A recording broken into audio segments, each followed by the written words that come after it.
폐목을 활용한 목공예품 전시회가 있었습니다.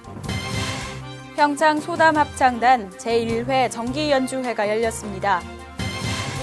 나의 황금기 자서전 쓰기 교실 수료식이 열렸습니다. 종로구의회 제245회 정례회가 있었습니다. 종로구 곳곳에서 송년회가 열렸습니다. 비전위원회 전체회의가 있었습니다. 2014년 종로구 체육회 초중학교 운동부 운동용품 전달식을 진행했습니다. 시청자 여러분 안녕하십니까? 종로 주간뉴스입니다. 첫 소식입니다. 지난 15일에서 19일까지 구청 본관 1층과 제1별관 1층 민원실에서 폐목을 활용한 목공예품 전시회가 있었습니다.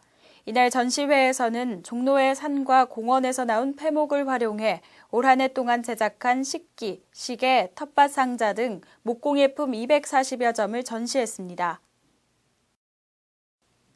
지난 16일 상명대 아트센터에서 평창 소담합창단 제1회 정기연주회가 열렸습니다. 이날 연주회에서는 마을 공동체 주민 제안 사업의 일환인 평창 소담합창단이 그동안 갈고 닦은 실력을 뽐냈습니다. 이어서 다가오는 크리스마스를 맞이해 군의 어린이들의 축하 공연도 진행됐습니다. 지난 15일 종로 노인종합복지관 무학센터에서 나의 황금기 자서전 쓰기 교실 수료식이 열렸습니다. 이날 수료식에는 군의 60세 이상의 어르신 28명이 참석했으며 경기도 전통무용공연단의 축하 공연을 시작으로 수료생들의 이야기를 담은 자서전도 출간했습니다. 이번 교육은 성균관대 유교문화연구소와 함께하는 인문도시 종로 사업의 일환으로 마련됐습니다. 지난 19일 종로구의회 본회의장에서 제245회 정례회가 있었습니다. 이날 제4차 본회의에서는 2015년도 일반 특별회계 세입 세출 예산안 및 기금 운용 계획안에 대해 논의했습니다.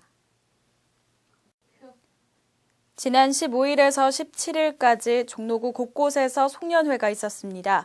이날 송년회에서는 그동안 종로구를 위해 노력한 활동단체와 직원들에게 공로상을 수여했으며 회원들의 단합과 올 한 해를 마무리하자는 취지로 마련됐습니다.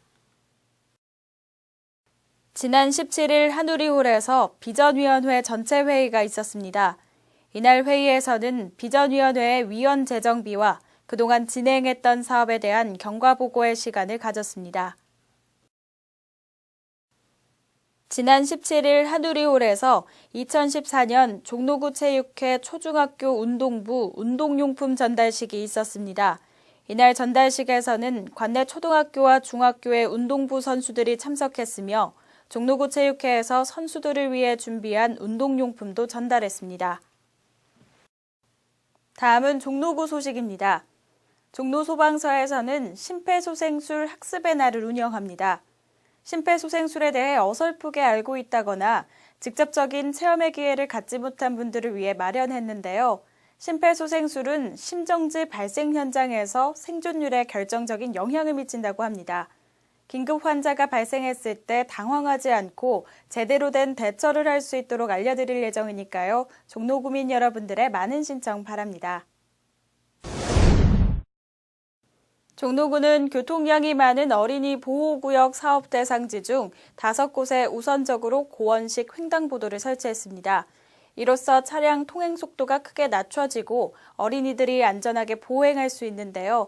앞으로 종로구는 향후 2-3년 안에 관내 모든 어린이 보호구역에 고원식 횡단보도를 설치할 예정입니다.